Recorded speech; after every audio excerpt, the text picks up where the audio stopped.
Mm. We are live, ladies and gentlemen. Aren't you lucky you get to hear me sing tonight? I bet that is what you were hoping for. Erica singing.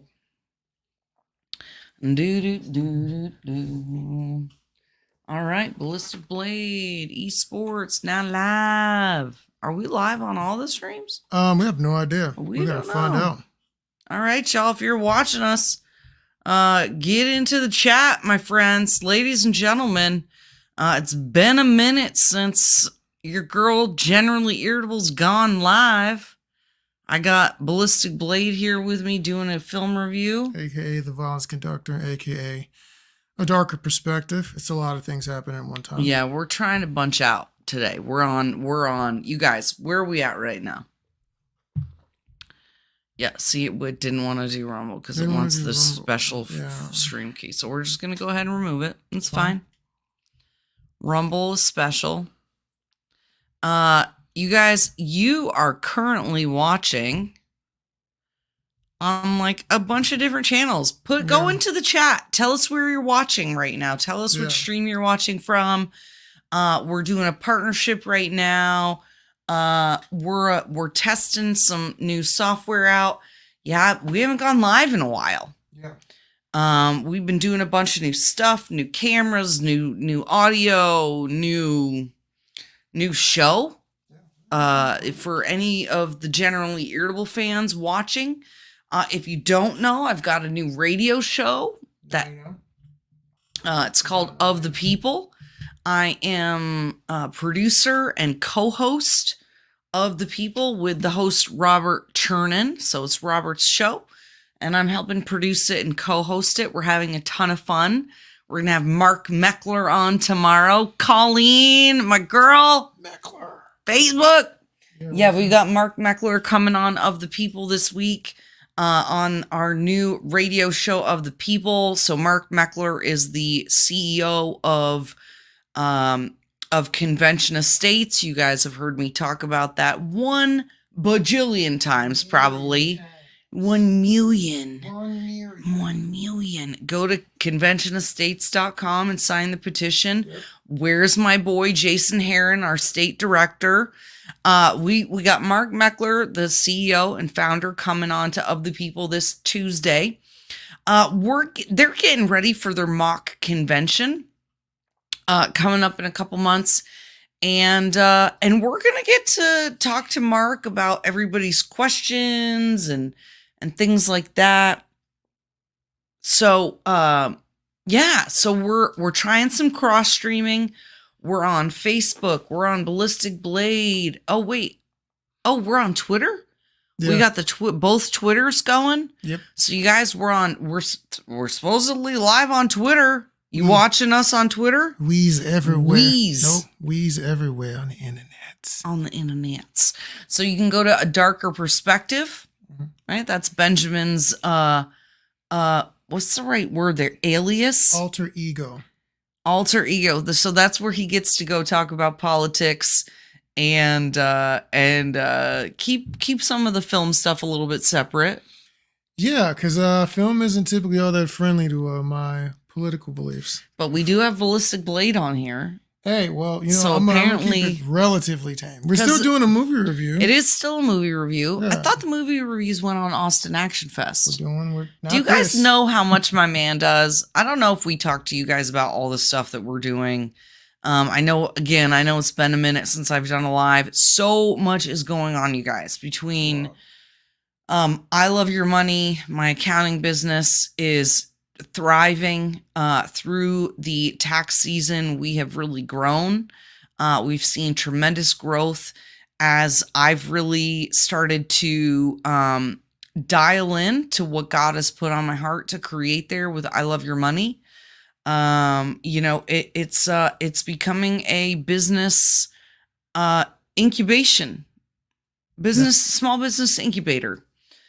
Which is really, really exciting. We're turning out folks to start their own businesses. We talk all the time. I talk all the time on my channel, Generally Irritable, about being part of the solution and not just being part of the problem or contributing to the problem. So we're creating essentially a business incubator for women, but we do not discriminate. But I got a real heart for creating a space for women to start their own businesses, help women start their own business, so that they can be stay-at-home moms and homeschool their kids, because that is a way that I can give back. In my 25 years of experience doing accounting, and utilizing the bachelor's degree that I'm still paying off. How do I give back to my community that's given so much to me? Oh my God, I'm gonna get emotional. Yeah, we're doing a movie. I know it's a Little Mermaid. Well, you told me I got to talk for like 15 minutes to get live. We're letting people. We're going live, so we're giving people time to not getting emotional. So anyway, that's what we're up to. It's my turn. My turn. Oh, okay. Thank you very much. So, Matthew Willis, I see you, fam. Matthew, you're not out. What's up, my man? He's talking about, because he said the young for women. It's not just you could be a stay-at-home dad, right? With you got quails or something, right? You're like quail. Put it in the chat. What do you have? What? Quails? That's not kids. Aren't you the quail daddy? You got carrier pigeons? Ray, Kathy, you guys, hello. Pro pianist. And then Kathy says she's a pro pianist vocalist. Absolutely. We're working on a remix album. My friends are doing a remix album right now. Oh my God. You guys wait. Who out there watching right now knows who Anna Kasparian is from the Young Turks? If you know who Anna Kasparian is, comment, or, put a note in there. You guys, we got something that's really funny and delightful. We're probably going to come out with that this week.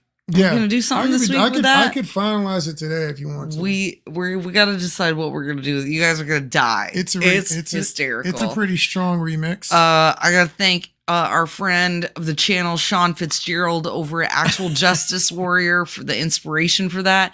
If you haven't checked out his channel, if you don't know who it is, I strongly recommend go check out Actual Justice Warrior. Sean Fitzgerald does great deep dive research, and actually has a background in criminal justice. So he's not just talking out his behind. He actually knows what's up. Yeah.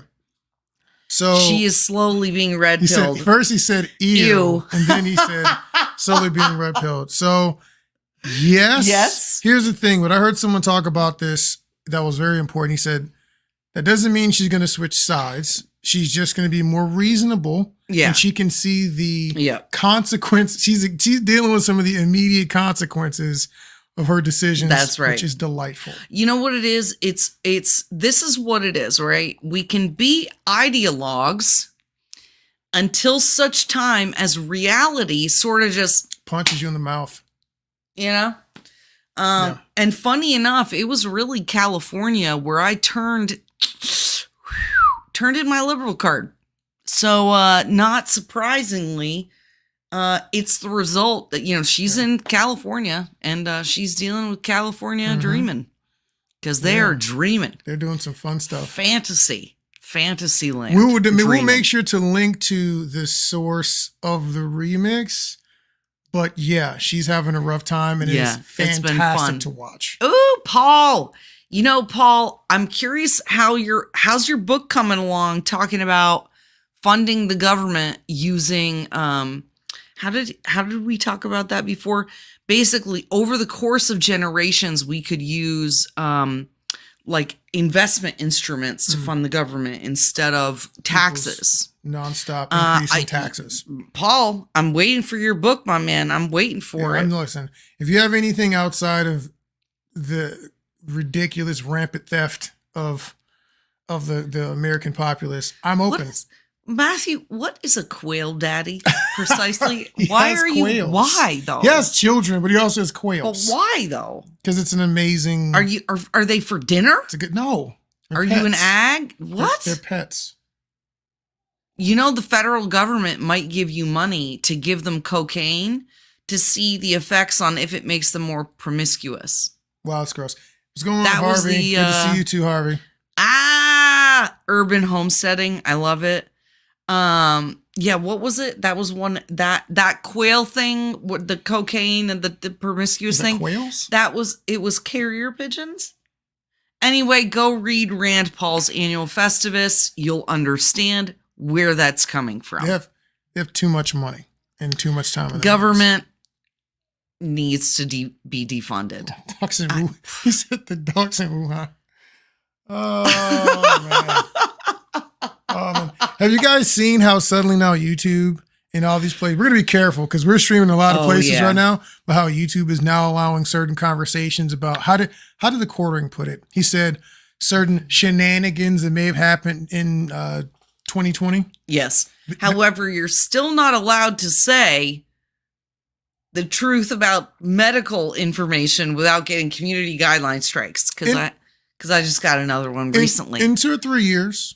Yeah, but I was quoting, I mean, like the CDC and the WHO and everybody's come out They don't always match up with the narrative. Anyway, you gotta go with the narrative. It is live, y'all. So yeah, I now have 2 community guideline strikes. Okay. 2 community guideline strikes. You can now talk about fortification. That's what they're calling it. That's the fortification? For the selection of the leader. Fortification. I'm trying to dance around the words. Going to pick up our words. Oh God, I hate it. Yeah, there's some YouTubers that are. Do you guys have you heard about this? They're now calling it YouTube speak. Oh. So when like the quartering, what does he say? If someone unalived themselves. You got to do that because you if you say it a certain way, then it's transcribing all your words or whatever. So. Yeah, exactly. It's just an algorithm basically deciding that you lied or something. Exactly. Didn't see the Time magazine article. You didn't see the Time. I didn't. YouTube speak. Yeah. What Times article? What Time magazine article? Which one? See, this is how we do on Genuinely Irritable. We engage. UVM was paying specimen for cocaine study. Wow. Oh, remember? Also, you guys remember there was a certain candidate for office last year who did a study to see if sexual energy made plants grow faster. That's amazing. I could see that going on at UVM. Absolutely. That's an ag school. Yeah. UVM's an ag school. Don't read that out loud. Oh. Yeah, no. Oh, yeah. No, how all of these things are now coming out about all of the interference and, the Durham report and the Joint Chiefs, how that was solicited and cultivated by the campaign and isn't even true. And they didn't even support it. Such a shocker. I'm so surprised. It's almost like people talked about all these things years ago. Oh, and all the new information that's come out this week about how Donald Trump offered 20,000 troops on January 6th. Why are you saying words? Oh, You're crap. Bad. You're so bad at this. I am fired. Oh, my God. No, you stay in the corner. See, this is, okay. This is why we're never going to have legitimate sponsors. It's why we have to be on places like Rumble. So please go follow Generally Irritable and Of the People on Rumble because Erica is going to get us kicked off of everything else. You guys, it's ridiculous. It is ridiculous. Oh my goodness. So yeah, so we got Of the People going on. That's really exciting. We're on the radio in New Hampshire. So it looks like we're going to be having a bunch of the presidential candidates on. Yes. So that's really exciting. Look for that in the coming weeks. That's why Generally Irritable's been pretty dark and quiet right now. Honestly, that's funny. Because just kind of focusing, doing a bunch, right? But we're gonna be, we got to go to the How Many More rally, in Austin. So there's a bill in the Texas legislature to, basically, restore power of the Texas National Guard to Governor Abbott to secure the border. It declares the drug cartels terrorist organizations. Yes. And allows for them to be treated as hostile invaders. Basically, it militarizes the situation rather than having to continue treating it as a law enforcement scenario. And one of the speakers that you guys are going to get to hear, Benjamin has been so busy. He's been editing the footage that we got. Some of it is live on Facebook from a couple weeks ago. Some of it's live on Twitter from a couple weeks ago. But you did edit it down to the speakers, to the highlights. And what I learned is Texas, for as much as we like to say, that's what I like about Texas. And if you're not from Texas, you have no idea where that song is coming from. Number one tourism destination for, how can we YouTube speak this? I think I'm going to let you try this time. For friends of the playground to solicit their non-consensual playmates. Wow, that was so much effort. But again, actually, just to bring up one thing about that to be on the lookout for in the future. We got connected with a couple organizations, Key to Free. We have a connection through our church, and then also Skull Games. We have an interview with Skull Games here on Generally Irritable. Go check that out, you guys. We got to meet them at America Fest. We might have them on again in the near future, but we're hopefully going to have Key to Free on here in the future. Again, we got a connection through our church. They do extractions. So, I got goosebumps. Yep. Not getting emotional. Yep. For the record, for anyone who says things about being concerned about slavery, we still have it. It's happening all the time. It's rampant. Houston, Texas. I believe they say there are more slaves now than we had during the founding of the country. So, do you really care about slavery? That's the question. So, for all you white allies, for all that white guilt, a lot of slaves out there. Anyway, digressing. Okay. What do we need to update them on anything else, or are we going to get right to it? I think that's it. We're going to get to the fun stuff. Why you're here, we won't bury the lead. How does the song? I don't even know the song. That's Scottlebot. That's Scottlebot. I apologize that you had to hear Erica do that. Spoiler. Yeah, this is spoilers. Oh, yeah. Just if you guys. Out, I don't tell you. Yeah, it's been like week, 2 weeks? Yo, all the way spoilers. Ooh. So if you're watching this. Paul's going in the chat, isn't he? Good. He said, all those batteries and electric cars are mined by African slave children. Well, true story. Tell that to Gavin Newsom, who's got them installing recharging stations everywhere. Mm-hmm. Speaking of which, the little Anna Kasparian bit is about electric charging stations. That's what's extra funny about that. That's terrible. Okay, anyway. It's amazing. That's got all that. Yeah, so it's really, okay. First of all, okay. I don't even know. You normally run the film reviews, so now I don't even know what to do. About the plot. We don't need to talk we don't need to talk about the plot. The reason why is because it's The Little Mermaid. It's still The Little Mermaid. No, it's not still The Little Mermaid. It is just The Little Mermaid stretched out to be like an hour longer than it needs to be. Than necessary. But it's The Little Mermaid. Songs. It's essentially the same story, except Ariel saves the prince in the end instead of the prince saving Ariel. Did he really save him or save? Oh yeah, the team? She kills the bad guy. Yeah, but she was the one that was in danger. He was coming to help out. Yeah, but the point is, Prince Charming gets saved by Ariel. Spoiler alert. I think that's one of the big things that people are mad about, that they say makes it like woke or feminist or whatever. In the end, when it used to be the prince that stabs Ursula with the ship, it's now Ariel. Spoiler. Okay, so let's do this in order because you're killing me. So the story is general. I'm just saying, it's the same story except that she saves him. She saves him. We have to give multiple him some times. Structure. The prince is the damsel. Give them some level of structure. The prince is the in damsel. Your review. He's all over the place. That's the end of the movie. Oh, you can't just go there. Well, I'm just saying that is the one thing that was really disappointing. It's The Little Mermaid except she's not the damsel. Okay, there's the review. You guys happy? No, there's way more to it than that. That's her. No, there's way more to it than that, you guys. If you want to choose to focus on something to be mad about, you can be mad about it. No, you skipped the whole movie. There's other parts. You got to talk about the quality. Yeah, we're going to talk about all that. But that's what I'm saying. Like,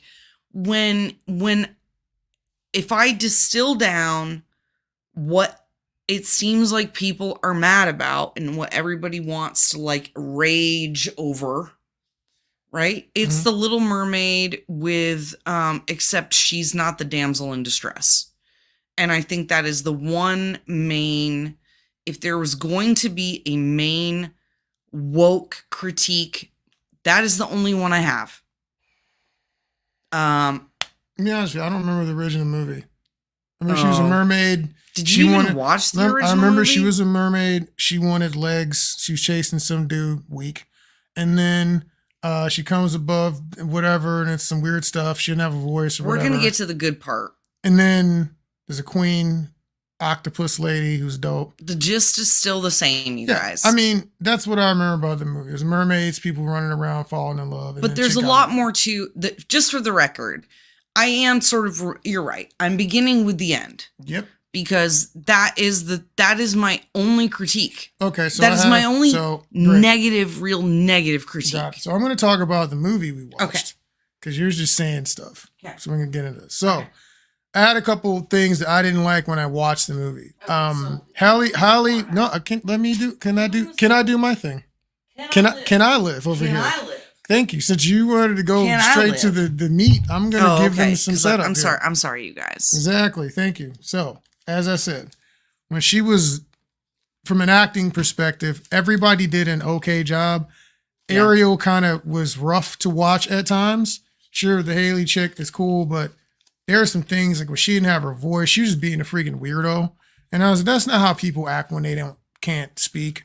She's just acting like she was acting like she was special and couldn't understand words. And so that part was a little bit awkward. Yeah. You know, I didn't like that part. Wait, is this when she's already got her voice taken and she's on land? Yeah. Okay. Yeah, she's on. Yeah, she's Ray, I'm not sure what you're referring to. Says page doesn't exist. Which page doesn't exist, Ray? Yeah, put that in the chat. Yeah. So when she's doing that part was a little bit weird. The prince was okay. I hated his singing. Not gonna lie. It was weird. I did not like his singing. It was weird. He sounds like that guy when you close your eyes, it seems like nothing has changed at all. You know that song? I don't know who sings it. If you know what song I'm singing right now, put it in the chat. I don't remember the guy. I have no idea what you're talking about. I don't know. When you close your eyes or something like that. It's some song. I did not like his singing. It was weird. It was like forced. Yeah. It was because he doesn't. Okay. One of the things about Disney movies is the music, right? They're all musicals, right? Yeah. They're all musicals. They all have songs. So you have pretty much all the original music.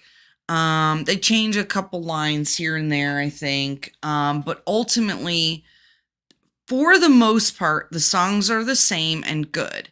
And Halle Berry has a beautiful singing voice. Oh my goodness. She is the singer, right? She sings the songs. She does a beautiful job. She has a beautiful singing voice. And that was one of the things that I think carried it through. Melissa McCarthy. She's a gold. She's the best actress in the movie. Oh my God. She also has a really nice singing voice. She had an interesting voice. I was so surprised. I'm not shocked she went in.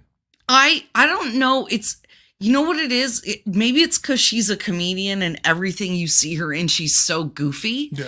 But I think she can actually really belt it out. No, she was going in. She was going like a range of like the growl to the like delicate. Yeah. I'm going to spare you guys. Yeah, I'm not even going to try. And Matthew Willis says it was Bastille. You're correct. Yes, I think that's who it was. So, yeah, he was singing kind of like that. But that guy, Bastille has well chosen songs. Yeah. This dude was like if Bastille was trying to sing a song that was like outside of his range. So that's my one problem. The additional music, the additional songs that they added did not contribute to this movie in a way that I appreciated. I felt like the Prince's song made him seem very effeminate. Ooh. And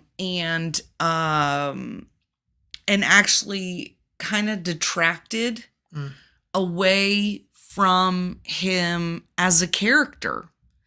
I thought it was bad. I don't want the Prince Charming to be indecisive or wishy-washy or emotional, for that matter. I want to see a big, strong man with courage and bravado and, and I don't know if that's part of like the complaint from people about it not being like masculine or seeming woke.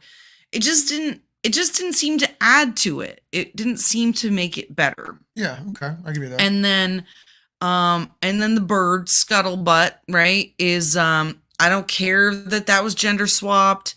It is what it is, but the scuttlebutt song I think was intended to try to make the secondary characters. I think it was more of a marketing ploy. Maybe, or here's the thing: if they're gonna sell toys, if it was toyetic, they failed because everything looks like it was like, is it a seagull or is it freaking scuttlebutt? It looks like a freaking real they bird look real, in a real fish, flounder looks in a real crab. That part wasn't cool. I don't know, but I mean, if you want to, they're gonna look like real animals. It's gonna you're going to scar children. They're not gonna eat seafood after this movie. It was a mistake. Oh my god! Yeah. Oh look right. Like they look like real. Oh animals. my god! I didn't even think about that. Yeah. Are they gonna want to eat fish or crab anymore? Those poor little children, or quail. Those poor little children in Louisiana. They're not gonna want to eat quail. Matt's quail anymore. They're not gonna eat quail. Exactly. So yeah, I did not like Javier Bardem in the beginning. He was better towards the end. That's the father. Yeah, but in the beginning, his acting was just not good. Yeah, I don't know if it was not well directed. Yeah. It didn't feel real. Cause Arrow does a whole joint where she's running around and gets chased by the shark. First and foremost, the problem with that, you're out there adventuring, and there's sharks, and you're a big tasty treat. You got no weapons. Why are there no weapons? Defenseless. You don't have a spear. So you're out here running around. You don't have a taser. So you're running out here with your man's flounder, right? Yeah, and flounder. You get him into trouble, and then you're just running around. You swim faster than him. That's not cool. And then you're like, oh, nothing happened. It did. Whatever. You put your man's in danger, and you don't even got hands. That's just disrespectful. Yeah, that was side note. That was not princessly of her. And also, she is a princess. Oh, yeah. Good Where are the warriors? Where are the guards? Also, why? Come on, man. If you're that's a good point. It's weird, man. Have you ever seen a castle with like princes and kings and queens, and there's no guards? No guards. There's nobody following her. In an ocean that you clearly got a crab and a flounder responsible for keeping track of your crazy, like, wildin' ass daughter. But here's the thing. Also, like, you're living in an ocean where clearly you don't have. I thought he had like dominion over the ocean. Obviously, he doesn't. The sharks running up like, let's run that fade. Oh, I don't care. And then you have, king of the ocean. I'm gonna kill your daughter. And then you have, I want to say Cruella. Her name's not Cruella. Ursula. You have Ursula. She's just like around the block. You locked her up like within chilling. The sea witch. Wait, so the sea witch is within casual swimming distance of your spot of your children. She's not guarded. Nothing. She's chilling. You ain't got nobody over there. Like she's banished. Perimeter. She's banished, but perimeter alarm. So she's banished, but she can just do what she wants to do. That's weird. Apparently, there is legit. Okay, first of all, did you guys know that space lasers are a real thing? Okay, that there is actually technology that can zap people from space. What are you talking about? Apparently, didn't we learn that was a real That thing has today? nothing to do. I'm just saying, if that's a thing in real life now, you ain't got nothing keeping Ursula on her side of the fence. I would have thought like a magical gate or something. I'm just saying. Would have been a thing. Where's Trump's wall when you need it? Okay. Wow, don't think that counts. But Matt said some real underwater Second Amendment issues. It's the kind of content I'm here for. Yeah, he has a trident. He's just running around with a trident. He's got a trident. What's going on? He's got weapons. Where's everybody else's weapons at? These ain't friendly waters. Okay, this is why I don't swim in the ocean. It's dangerous. Anything can kill you. There's a lot for a 2.5 hour plot line. There was a lot left. Yeah, that didn't really make sense. I would have changed some things. If I was gonna make her tough, I'd have had her get like scrapped by the shark and then like stab it or punch it in the face. Like we could have really got in here. We're gonna do a live action remake. And we're gonna make her scrappy. And you're gonna make it an hour longer. Let's rock. I mean, make it worth it. You know? Just saying. Make it an R-rated. So once we come out, so the crab, Sebastian the Crab was funny. He's always funny. So he was giving up gold lines. Oh, wait, hold on. Backing up. Hold on. We got to back up. What's up? The other thing. Daughters. So this is right. So one of the things that's interesting. Daughters of love like you do. Boys become girls so apparently become mothers turning hold on, you messed up the song. Girls become lovers that turn into mothers. Some mothers be good to your daughters too. John Mayer, that was free. Did you know that we were going to be doing a sing-along for you in honor of The Little Mermaid? Boom. There's John Mayer cover that should have been inside of The Little Mermaid. Do you know that he's going to go see John Mayer without me? Yeah. That's another story. We're going to get to that some other time. Or he's threatening to do that. You don't like him. I'm not like as big a fan as you are. It's $100 for a ticket to see a dude you don't like. Yeah, so you're gonna go by yourself to some concert where there's gonna be a bunch of swooning women? Me and my brother are gonna go to see our favorite artist since we were teenagers on the bucket list. Guys, would you spend $100 to take a woman to see a person that she just does not like a concert? I don't dislike John Mayer. I'm just not a rock person. Okay? I'm not into rock music. I don't dislike John Mayer. I just hate guitars. I have said that. Please let me know in the chat what you would do. Yeah. So one of the things that is really off-putting is the CGI. It is the swimming is very weird.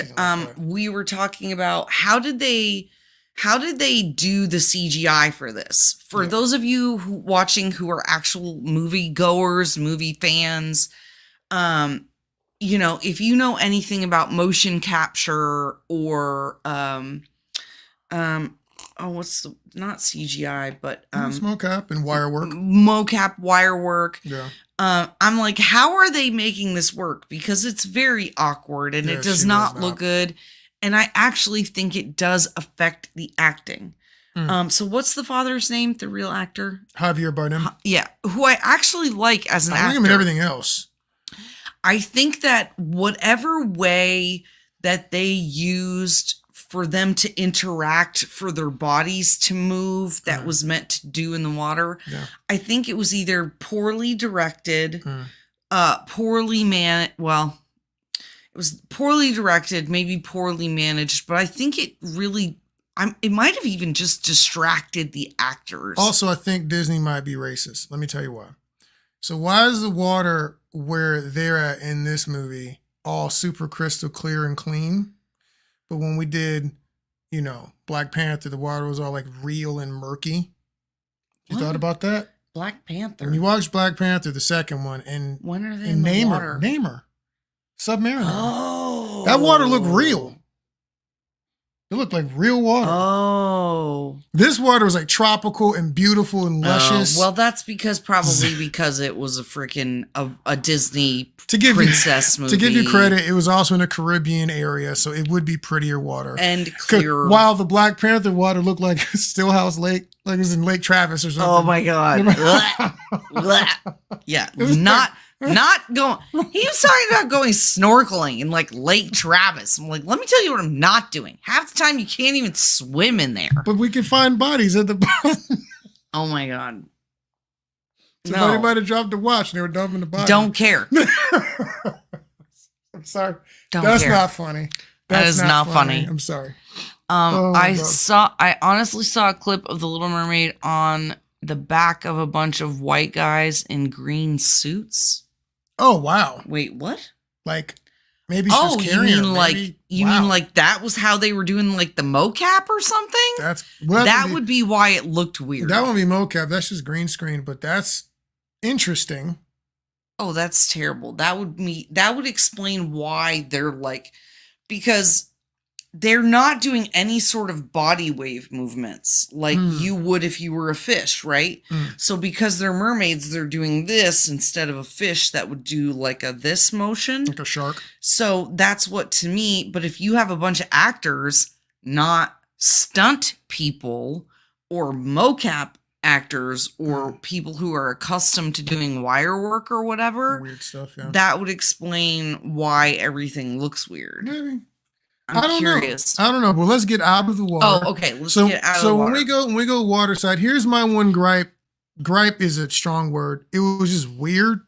So I'm assuming they're on some Caribbean island or whatever, but you have a black queen, but she's got it's like English, British culture and style and dress and language. Correct. But she's got there's a bunch of black people on the island, but she has a bunch of white servants. Now, while this is fun, and her main dude looks Arab. They said he's Pakistani or something. Okay, that makes sense. So it's not bad. They don't say anything weird or make it awkward. It's just because you know the history and everything. It's weird that you have a black lady who's got a white adopted son, and then they got white servants, but they're on a black island. It's just a lot. Well, and I think had they had her be more of an islander person, and maybe she was like an island queen. Oh yeah. Like then she had a Jamaican accent, right? Or something it would have like made that. more sense to me. I would agree with that. That would make it feel more real. Have you seen The White Yardie? No. There's a guy who's like Jamaican. He's like real Jamaican, but he's a white looking dude, right? He's from but he always asks all these questions. Is he really white or is he Jamaican? Is he like culture vulture? Yeah. You could have had the Prince Charming be a white boy speaking with Jamaican accent, bro. Oh my God. Come on. I would have been gold. I don't know. I feel like people would have been like, oh, it's cultural appropriation or racist or something. People are too sensitive. We could have got some fantastic right there. They do explain the multiracial makeup of the island, I think, pretty well, though, in that it basically is like, this is an island in the middle of somewhere, and it's all these shipwrecked people. Yeah. Like, that's because there's all these shipwrecks at the bottom of the ocean, like right next to this island, basically. And so the multiracial makeup of the island is at least explained by them talking about all these shipwrecks and stuff like that. Yeah. So I can kind of see that. The multiracial daughters, though, apparently coming from the same Sea King and Sea Queen. No. Different seas, I think, is what he was trying to explain. They say that's the thing, though. But they're all the same mom and dad. I thought they were different moms.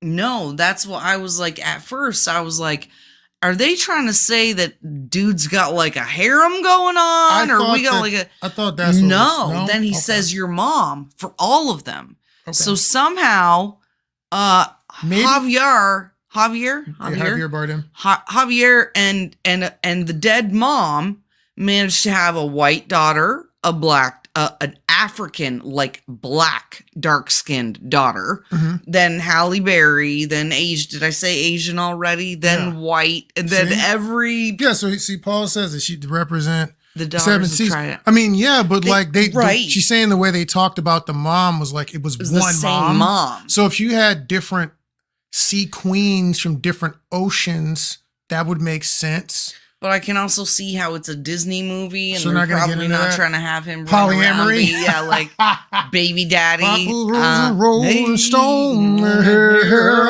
wherever he put his trident was his home. Yeah, I mean, I don't know really how that song. You're welcome for that. That was Matt. So total side note says, where would you suggest I listen to this live stream if you had a preference?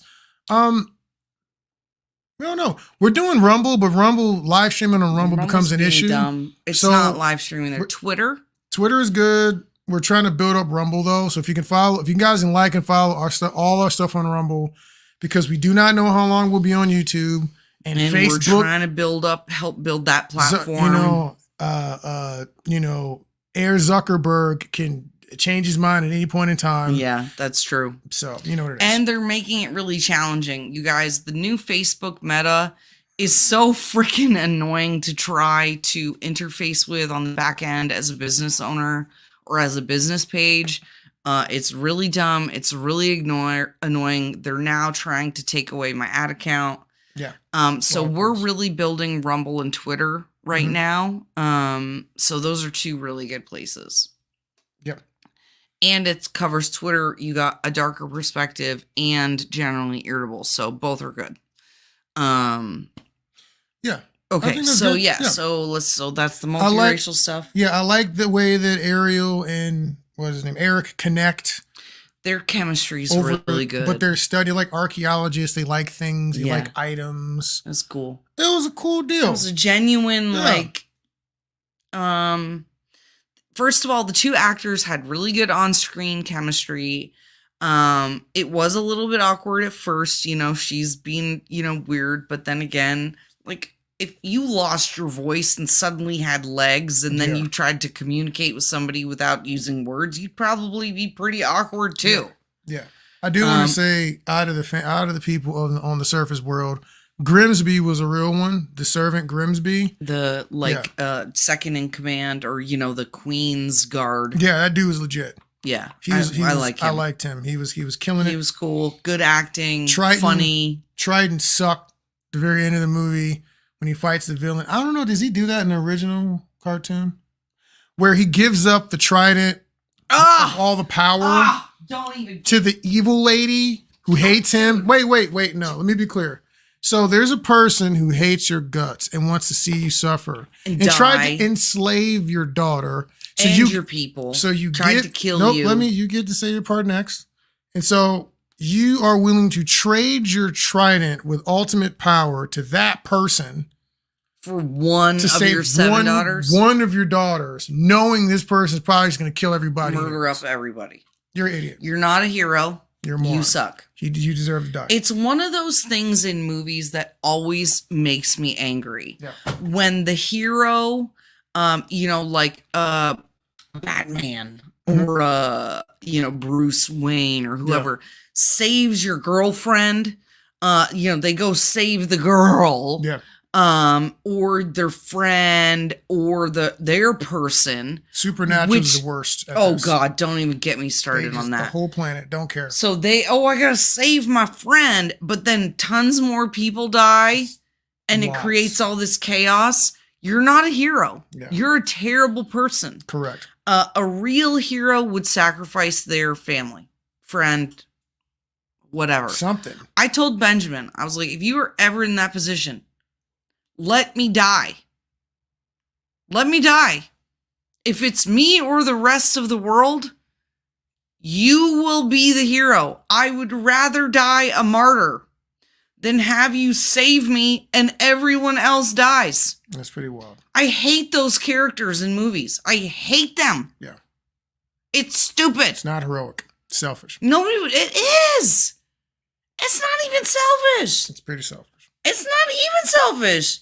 Because if it were selfish, then there would be a benefit, but there's no benefit. I mean, you get the person that you love, but like Yeah, but then you're not there to suffer the consequences. The best one is like when you save the person you love, but the villain's plans is like kill everybody. And you're like, okay, so... I hate that. That's stupid. She got her back, but... That's so stupid. Like, he's going to blow up the whole planet, so I don't know how that's a... Dude. It's weird. Anyway. It's a weird set of choices. Digressing. So, total digression. So that part, that was a movie. I thought it was fun. It was not as...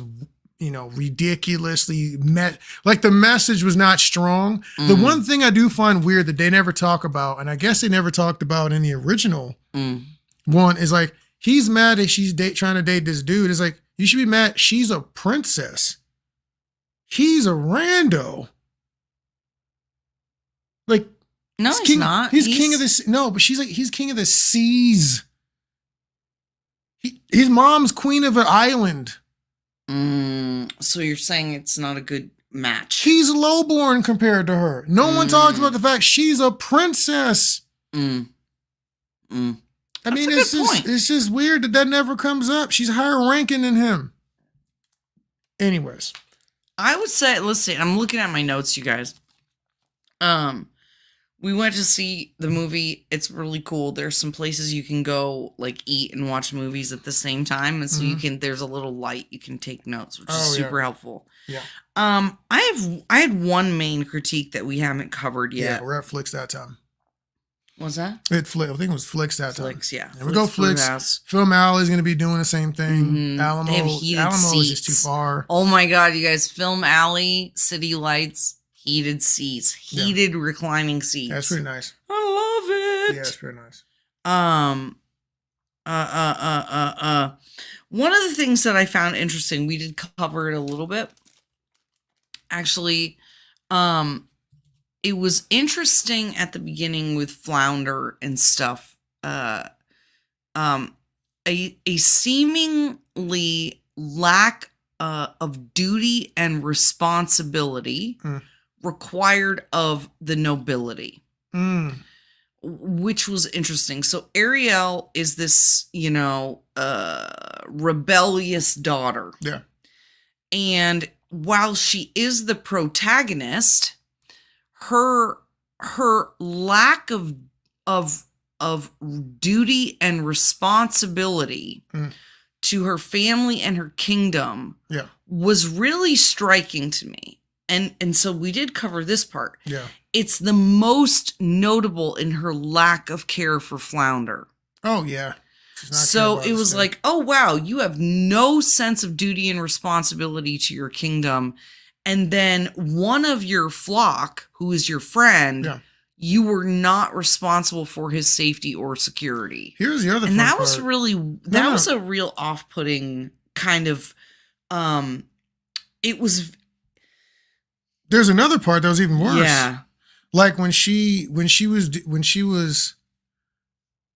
first gets picked up and taken to the castle. Oh, like when she first gets her legs. Which is very weird. How they did that. You wouldn't take random to the castle. Who's this random lady we found naked on the sea? Let's take her to the... Yeah, it's very strange. Weird. So you have that going on. Sebastian's picked up at the same time. Thrown in a bucket of crabs. Which is weird because it doesn't seem like any of the other animals talk. Only her friends talk. The shark didn't talk. The other crabs didn't talk. And so they throw him in there, and she's not worried about him at all. She's worried about the dude. She's chasing the dude. She's chasing, I got legs now. Let me live my life. Like, your man's is finna get cooked. She was she didn't throw him back in the water. Nothing at all. I was like, wow. Yep. She's a trash friend. Yep. It's pretty trash. I thought it was interesting. Typical teenager. I have everything, but I want more. Oh, yeah. Absolutely. Literally direct quote.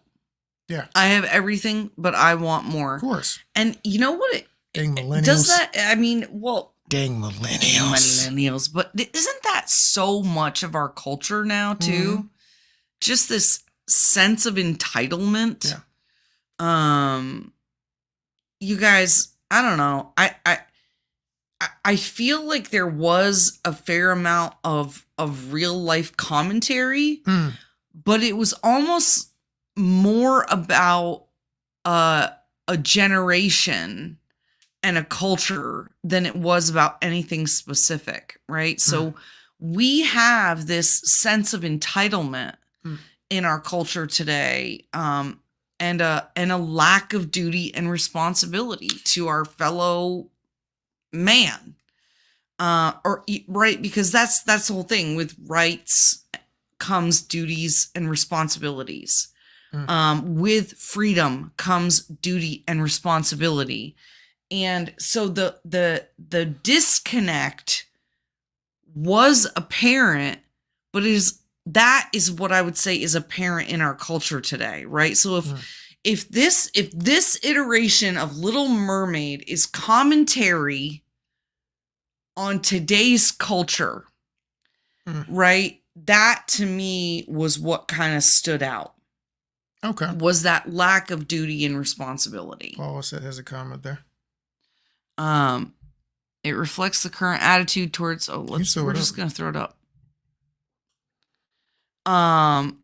Considering nobility is founded on tradition and that nobility is designed to preserve the traditions. It's correct. Correct. I think it does, I will say for people like us, okay, let me just be really clear. For people like us who go into movies to watch them critically, intentionally, okay? And because we make commentary on culture, on politics, it is really easy to look for and find the things we want to see, that we want to complain about, that we have a problem with. I have even told friends of ours who are like, "Oh, you guys are going to go watch a movie? Oh, why don't we go watch a movie?" And I'm like, "Do not come with us. Yeah.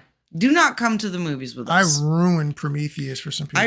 We ruined movies for people. I was so angry watching Prometheus. Because we're filmmakers. Okay, well, Benjamin is a filmmaker and I'm a tag along. Okay, I'm learning. You produce some shit. I know, it's true. I should not demean myself, but like, I'm not a storyteller like you are, right? Like, I like getting to help make the picture look pretty. I definitely have my part, but it's easy to find ways to be outraged. I mean, that's what the left does when we get mad at them. Like, realistically, it's like it's something from I wrote a book and it was called Psycho-Cybernetics by Maxwell Maltz. It's one of the 10 books of business they told us to read. Good. And one of the things they talk about is reticular activating system. And the simple question is, hold on. Reticular activating system. And so what ends up happening is, when you wanted a red Corvette or whatever, right? How often do you see red Corvettes? Probably more than before when you wanted a red Corvette. If you got a black Honda Civic, I bet you saw a bunch of black Honda Civics on the road, right? I see Ford Edges on the road all the time now. I never used to. Ever. I never noticed them. But now that I have one, it is in my system to look for those things. And so if my bent is towards everything is racist, everything is slavery, everything is racist, everything is oppression. Every thought you have is a KKK dream. Everything can I live? It's my turn to sing. I was harmonizing. Oh, everything is racist. White supremacist extreme. Yeah, there is. Stu Does America. Boom. So the point is, when you are looking at things from that perspective and through that lens, and that's your whole world, you'll see everything with a taint. That pause. You see everything with a. Hey, don't forget they're gonna clip that. Don't you clip that? Put it on YouTube, man. Oh man, that's so stupid. Goodness gracious. The point is that you will see everything with that tint on your lenses. Yeah. And so it's easy to find those things. And so I try to walk into movies and just enjoy them. And actually now, because actors are so stupid, I try not to even read the the press before I go in, because they're saying a bunch of wild stuff and it messes with the movie. Well, and that's what before we go, you guys, that is what I want to get to. Yes, I'm a woodchuck. Don't judge me. Is it about a Grand Cherokee? Oh God, you're so funny. and when what does that have to do with woodchucks? What do woodchucks and Grand Cherokees have to do with one another? Grand Cherokees, woods related vehicle, off-roadsman. I don't know. Yeah, it's a okay. So here's where we're gonna get to the serious part of the conversation. We did a honest critique of the movie. It was fun. It was fun. It was fine. You can take your kids. There's not a bunch of weirdo crap. There's not like, a bunch of propaganda. Woodchucks are Vermont rednecks. That's what y'all call them? I didn't know that. How'd you not know they're from Vermont? I'm just a redneck. I'm white trash, y'all. I don't know what you're talking about. Oh my God. What are Texas rednecks called? That's a good question. Yeah. Rednecks? Racists? Oh. I'm totally kidding for the record, you guys. Gosh. We have been to every corner of this state and back as a interracial couple. We have been to the backwoods where you literally cannot understand what the people are saying. It's real deep East Texas, Louisiana border where it's real remote. Okay. And we've had people in Vermont be like, oh, Texas? You're from Texas, Benjamin? Are you from the racist part? We've never had any problems. We don't have people run up. We don't have issues like that. I will say there's only one time where I had two times I had levels of trepidation. We're in East Texas, near Corporate. No, we're near Corpus. Was it Corpus or East Texas? I don't remember. It was the trip to Corpus where we stopped at that flea market. There was a flea market, and there was like a bunch of freaking bikers, heavy biker, bald head dudes. We're in the middle of nowhere. I don't think I was carrying it at the time. And I was like, man, somebody comes out wild here. This could be interesting. We're still going in. But I'm just like, I'm watching. I'm checking the vibe. I'm checking the temperature. Problem. Like no issues. Asian lady we bought a freaking sword off of, if I remember correctly. Yep. Nobody was concerned. And the other time was we were in Tennessee. We were coming from Missouri.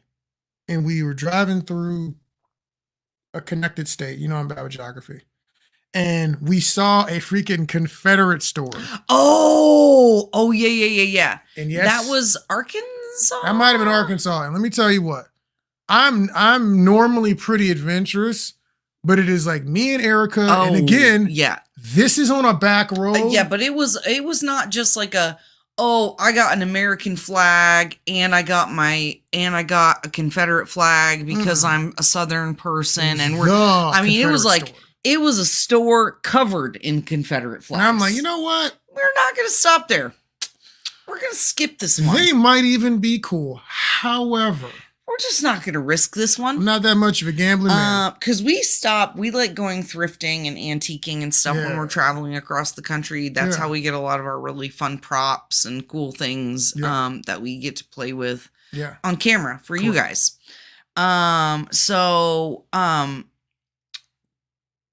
This is where I'm going to try not to get emotional, where I did actually get emotional when we were sitting at the theater. And so I want you guys to just stay with us for a few minutes as we flesh out the real conversation to be had about a race-swapped Little Mermaid. Okay?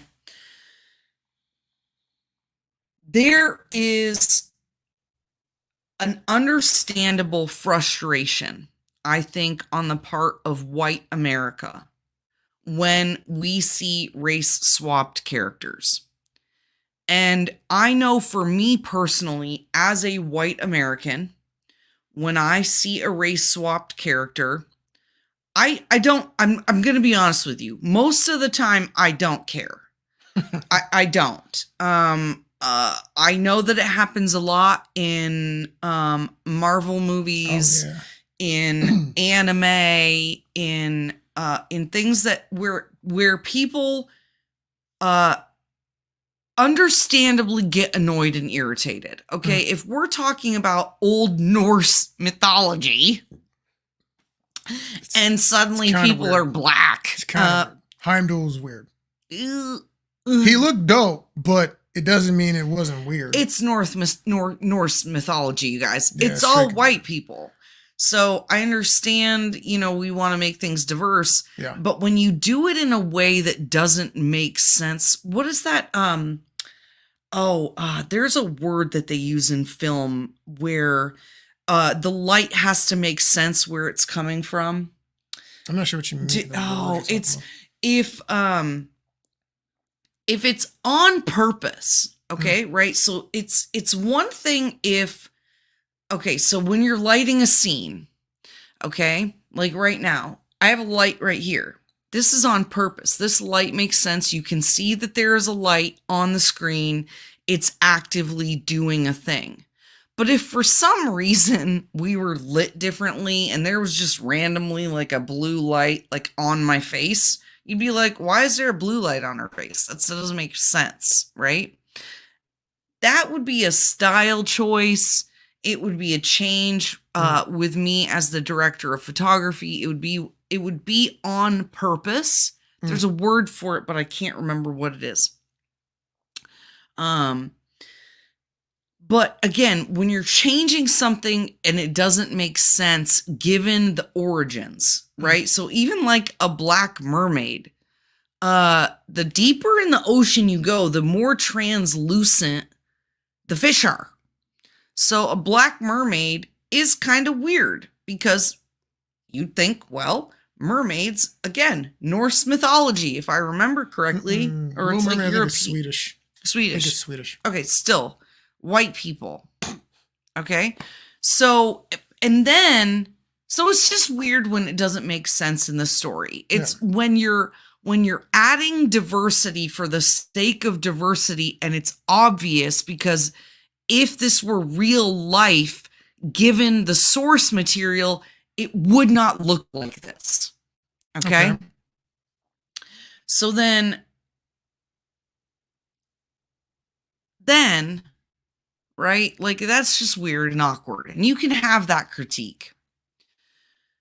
And then the actors and the directors and everybody comes out and says, well, you're racist if you have a problem with it. And you're a racist and everybody's a racist and America's racist. And we got to fight supremacy racism and the everything is, and then the systemic racism, right? And so we as white Americans have just been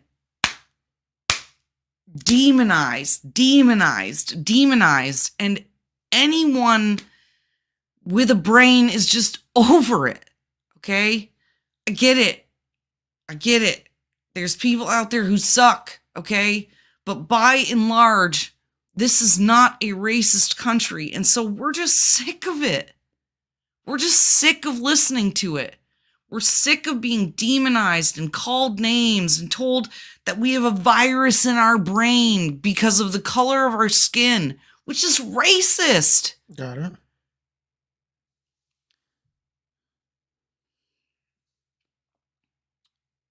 But then I was sitting there in that seat.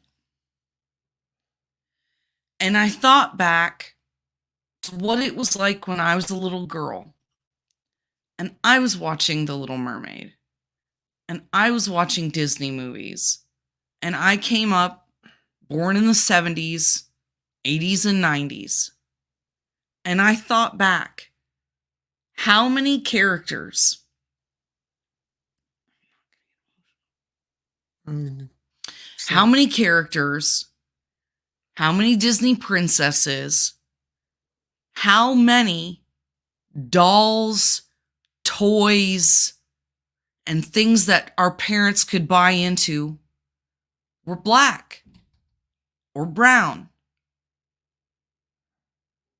How often did little black and brown girls get to see themselves represented in movies as princesses, as the heroines, as the protagonists, not as the mocking, as the, how many of the characters in those old Disney movies, legit, y'all, if you go back and look at those movies without having to filter it through all the political bull crap that we've been listening to for the last 4 or 5 years, Like, legit, all the black and brown characters are stereotypes and mockeries. It's true. Even in Aladdin. You guys, do you guys know that the magic carpet is like a prayer rug? And so for an Arab person to watch Aladdin literally is offensive. I didn't know that. There's all these, I mean, even some of the lyrics, it's wild, y'all.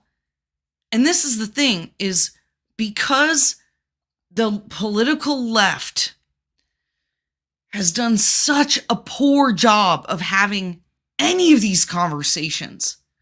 We never get to have a conversation about what is real and what is true. I think that they try to have those sorts of conversations, but they say it with so much anger and vitriol, and they expect people to just deal with that. And here's the real talk. Like, most of the people you're talking to about topics like that, they don't have any control or say so over the stereotypes and the things that you'd be discussing. So they don't really deserve all of your ire and your anger. So you can't come at them with that. It's like if I'm dating you now and your previous boyfriend was an absolute dirtbag and beat on you or whatever, and you're talking to me like I'm him. It's like, well, I get it, and I'm here to like help, but like I didn't hit you. So maybe you should like chill out a little bit. And that's kind of what it's like when you hear people talk about some of this stuff. It's like, Erica's got her phone over there. Yeah. And so it is interesting because when we talk about things, I'm like, well, the truth of the matter is that if you have good, strong parents and a good foundation, a good community, honestly, you shouldn't need to look up to people on television, and those shouldn't be your heroes. My heroes are never basketball players and movie stars, ever. They're freaking garbage human beings. Yep. I knew that as a kid. My heroes are my parents. My mom and my dad, the reputations they had in their community. My mom was both my parents were ex-military. My dad was a pastor, and people talked about the dude like he was Jesus. So when I grew up, I was like, I want the kind of respect that my parents had from the people around them that they brought me up around. But I realized not everybody has that kind of a life. Right. So other people do idolize Kobe Bryant because he goes through adversity. They do idolize rappers and individuals like that because they've been through similar situations and have made money.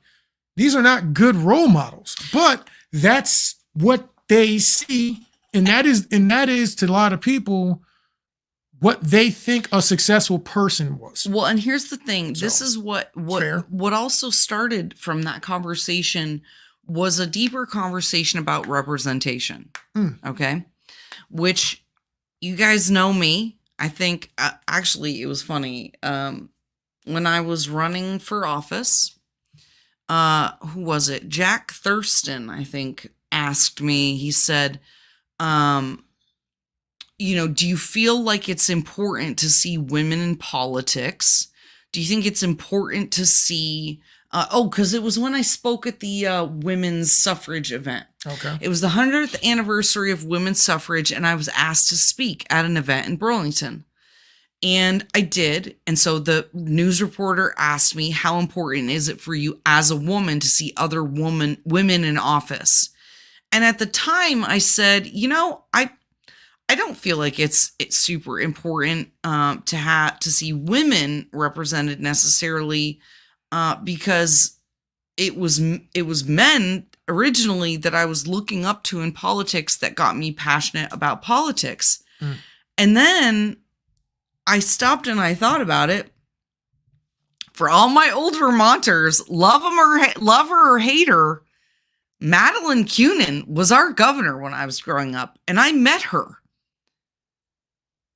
My mom did this like jobs program thing. Yeah.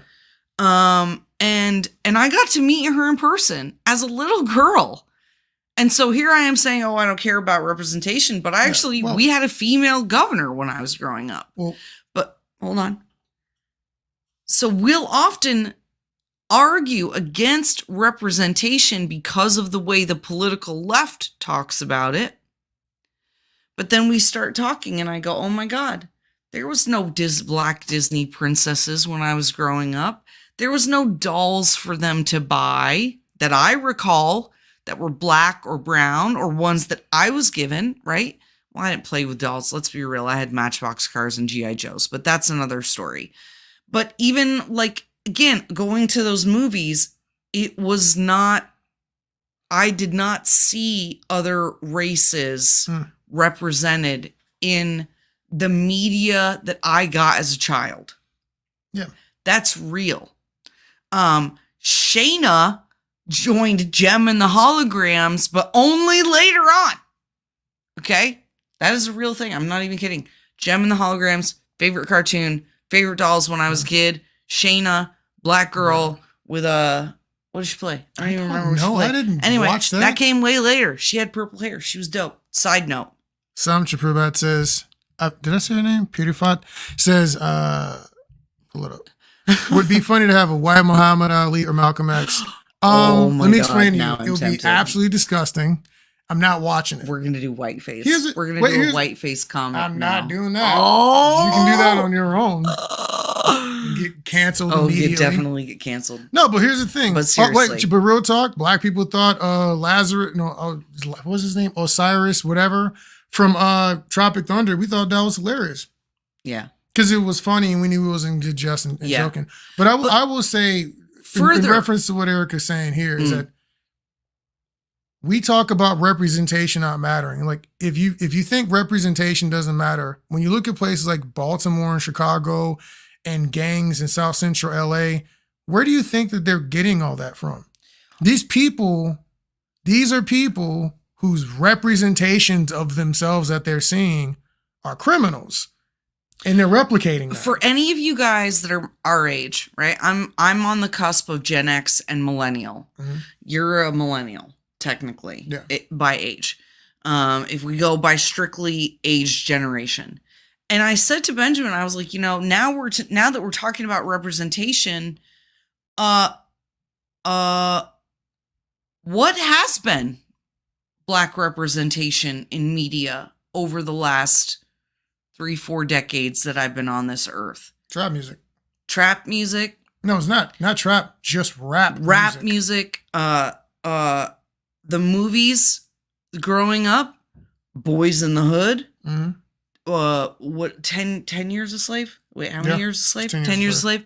Let's just wrap this up quickly. What's the one with the we're spending most of our lives living in a gangster's paradise. Dangerous Minds. Let's wrap this up. The point is, most of the movies were gangsters or slave movies. So that's black representation. We're not seeing we're not getting Herman Cain's up there. We're not getting Homeboy. They're mocking. Oh my God, why can't I think of the doctor's name that ran for president? Ben Carson, who separated conjoined twins at the brain. I was 30 years old before I knew who Thomas Sowell was. That doesn't make any sense. Robert Smalls, the dude, like all you guys know who Robert Smalls is? Go look him up. We're not going to get into the whole story. Oh my God. Black History Month. We're not even talking about the dope people in Black History Month. We're talking about slaves and freaking crap. So for everybody, when I talk about this, when I get mad, it's like, I watch people talk about, funny, Paul says, show that, I'm going to say, because it's funny. You need a sword instructor at your service, 11 years, all you need to do range, they have arranged. Absolutely. Oh. First and foremost, absolutely. Sword instructor? All of those things. But let me talk about that for a second. Paul, if you look in my repertoire, normally I have my capesh on my side instead of a regular short sword or blade. The reason is I was 26 years old before I found out about African warriors. So as a kid coming up doing martial arts, I was all into the Asian stuff because that's all I had ever seen. Anime. And I never saw, I saw the German, you had German longsword and all that stuff. Yeah, all the you blades. Had Hema. So you had all these other cultures that had the warrior cultures that they talked about and that we learned in history. I didn't learn nothing about Africa, but there was pyramids. It was hot. Fools were slaves. And then that was it. That's all I knew. And poverty. Babies on with flies on them. You get your part. You said your part's my turn now. So exactly, little flies in their mouths, That's what I knew about Africa. No one told me anything about Africa, and that's not all there is to Africa. Even now, there are very modern cities in Africa, and I have friends that go over to Africa all the time. No one talks about that. So when we talk about representation, does that like determine whether or not I'm going to be successful and make moves? Absolutely not, because I was raised well. But if I wasn't raised so well, and I wasn't given all this confidence, and I didn't know who I was in Christ Jesus, and I had my purpose, and I wasn't so strong-willed, well, I can't tell you that it wouldn't shape me way more. Speaking of which, why don't you talk about what it looks like, right? Because you guys know we do a bunch of work with Catalyst Collective and the Purpose Project. Benjamin in particular is a mentor for the Purpose Project. And you recently got hooked up with a young man who didn't have a father in the home. Yeah, so of course. Who okay, I'll tell you. So tell him the story. So I was dealing with this young man. They were like, he's going to be a bit of a problem child. And I was like, what does that mean? They said, you thought you'd be able to connect with him better because has a short attention span and, I'm flashy and freaking weird. So I was like, all right, cool, whatever. So I go over there. It's not in a bad neighborhood, but it's not a great neighborhood. And I'm talking to this kid. And he wants to be a rapper. And he's getting in trouble for guns. He's getting in trouble for assault. And stop talking. Let me finish. It's my turn. You said your thing about Jim and the holograms for 5 minutes uninterrupted. Oh God, and so this kid is like 13 years old. And he's already getting assault charges, weapons charges, robbing people. He's not poor. He's not broke. His family has a house. He has siblings. Don't think the father was involved. Mom's doing her best. But this kid, he's being influenced by gang culture. And I'm like, where'd you get all that from? It's Chicago rap. He says, I want to move to Chicago because in Chicago, they can get away with they get away with crimes or whatever. And so these are the sorts of things when people say representation doesn't matter. And I'm like, well, here's the deal. Some of these kids don't have good parents and good role models. And unfortunately, no matter what you tell kids, they copy things they see. They copy what's around them and they copy what they've been told is success. That's right. And so when we don't show kids that you can be a lawyer or a doctor, or you can come out of those things, you can be a Thurgood Marshall. When we don't show them stuff like that, this is what they do. When kids don't realize that the Lone Ranger was black, and they don't realize things like that are based on characters like Bass Reeves and Bass Reeves is black, then they don't think they can be cowboys. Why do you think you don't see more black cowboys? Most of us didn't realize that was a thing that we did or should do. And these are things that there's no blaming anybody for it, but it's what it is. And here's the problem with the people on the left. If they had conversations like this and created content like this and they just let it be what it is, and just had normal conversations like normal humans. Stop blaming everybody. Just talk about it. And that's what, right. And because this is the thing. There's also an understanding because there's a lot of folks too, like black people get really mad, understandably, when characters are race swapped as well. That's because weird. They say, why aren't you cultivating our own characters? Young Ripper talks about this all the time. He's like, I don't want token race swap, palette swap characters. I want my own character. I do not want I don't want your scraps, is what he says. Your sloppy seconds. I don't want your sloppy seconds. And that is an additionally legitimate point of view. But then we go, okay, Hollywood. Okay. Then, business. So it's a business. The reality is, especially when we're talking about back in the 70s, 80s, and 90s, who's spending money on that stuff? Who are these things made for? But here's the thing. A majority white but check it out. Country. In addition to that, so let's say Superman. Most of you probably don't know who the Blue Marvel is. He's an immensely powerful character in the Marvel Cinematic Universe, right? I could do a Blue Marvel movie, and we'll see who's interested in seeing that movie. Maybe. But I got to educate everybody on this character. They don't know why about. Why you care? Why do we care? He doesn't have a fan base the same way everybody else does. But I could do a Superman movie. But if I do the black Superman movie, I'm thinking I'm at least going to have the attention of the existing Superman fans. Because I'm going to, if I'm a filmmaker If I'm a business person, I'm doing this not unless I'm doing just a passion project or something. I'm also in it to make money. It's going to cost a bunch of money. Disney's not going to produce $100 billion movie. I don't know how much this crap costs anymore, but hundreds of millions. They're going to spend hundreds of millions of dollars to make you feel good. Yeah. So here's the deal: we want to do a Little Mermaid, but we want to be inclusive, and maybe get some more black market share. How do we do that without risking the entire farm? We race swap a pre-existing character with a pre-existing fan base, with a story that people already like, that's already been tried and tested. It makes a bunch of business sense. It just feels weird. We don't like it. And that's the thing is nobody's having just a normal, regular conversation. Yeah. Everything has to be hyperbolic, and then the actresses have to come out and be like, everyone is right now. But here's the deal. But here's the other side of it. When you talk about black people, for instance, how many people got up to go watch Marshall, Thurgood Marshall? How many saw what is it? Danger at the Border or something at the border, the movie about bastards. How many of them rallied around Woman King? Now compare that to something like Little Mermaid or Black Panther. Hundreds of millions of dollars people show up. People were watching Black Panther 4 or 5 different times. Not even based on a real person. Okay, first of all, let's just be really clear that most movies are fake. And they take, even the movies that are real about real people, take massive liberties with the truth.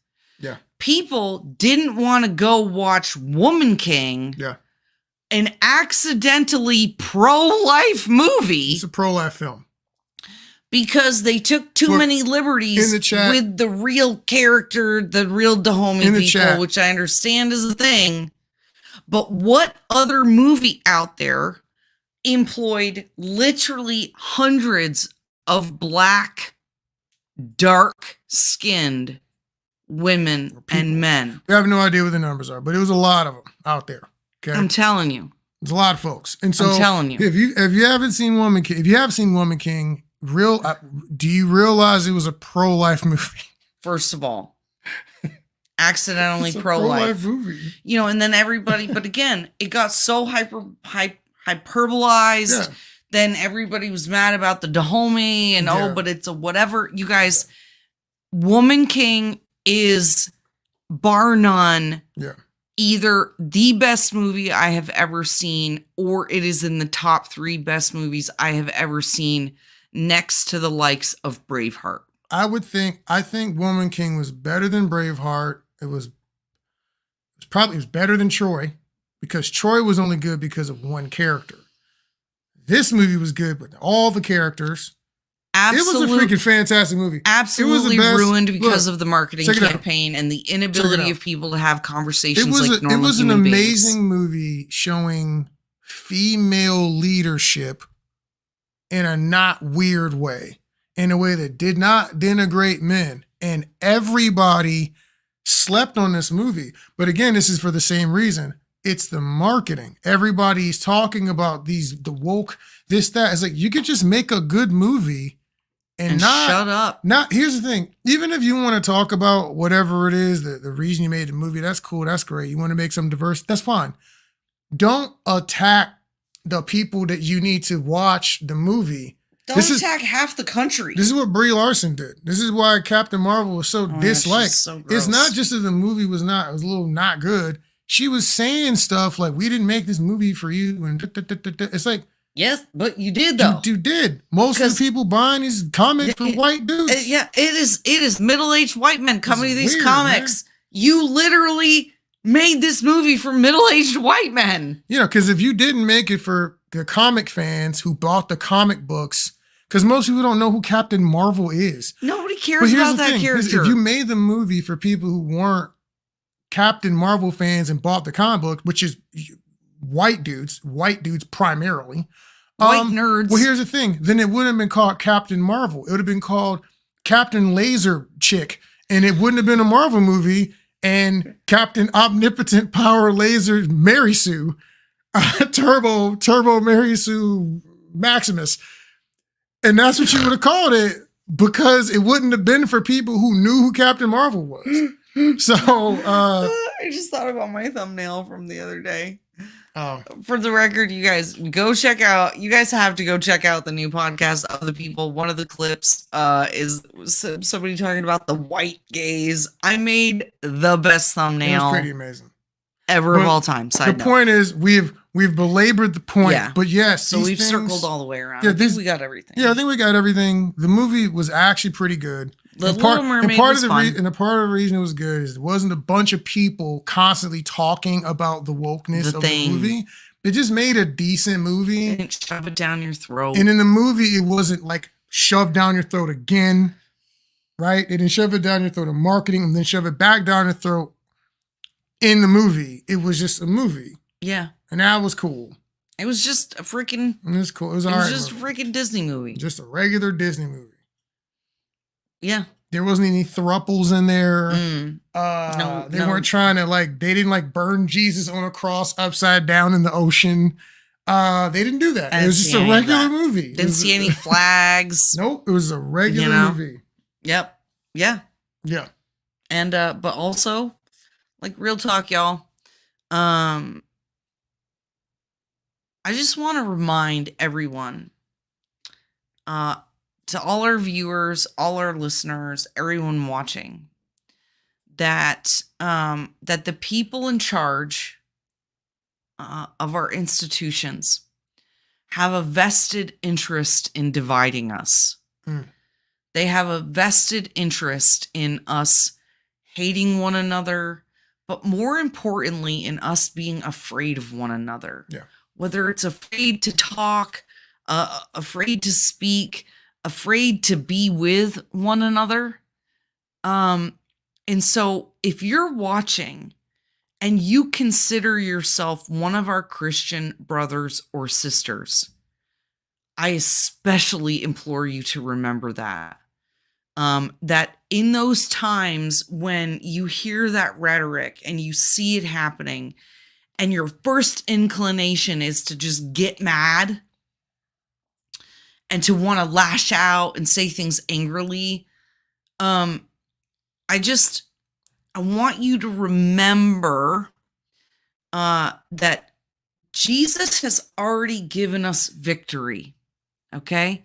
And we just need to act like it, okay? God gave dominion of this earth to the enemy. To us, and then we gave it to humans. Yeah. Okay?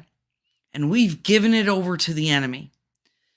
And if we continue to fuel that anger and that rage and that hate, rather than looking for opportunities to understand, to heal, and to come together, we're just fueling the same fire that the left has started.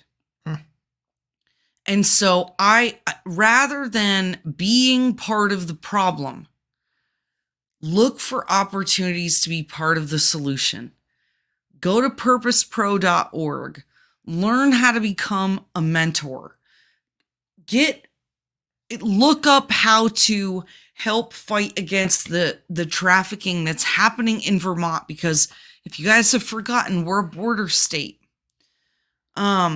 Look for opportunities to love and to heal and to honor in ways and in your life and in your sphere.